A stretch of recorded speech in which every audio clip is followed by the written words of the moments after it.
خبرگزاری دولتی خوور با نشر دو عکس خبر داد که روز 7 سپتامبر سال 2022 کاروان ماشین ها با کمک بشردوستانه تاجیکستان برای مردم جمهوری اسلامی پاکستان از میدان نوروزگاه شهر دوشنبه برابر آمد.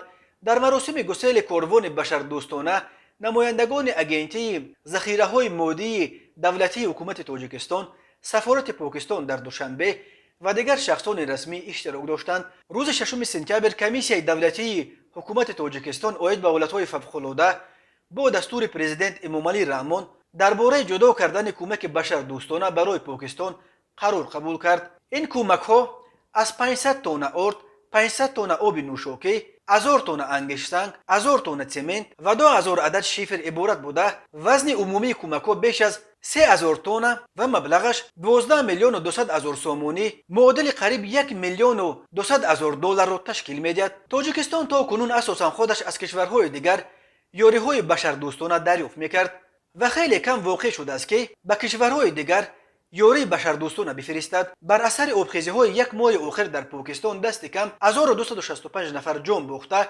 33 میلیون از اهالی این کشور ضرر دیدند. همچنین بر اثر آفت‌های طبیعی در پاکستان بیش از 1 میلیون منزل استقامتی، راه‌ها، پل‌ها، دیگر انشاءات اینفراساختوری و زمین‌های کشاورزی پوره خراب گردیدند.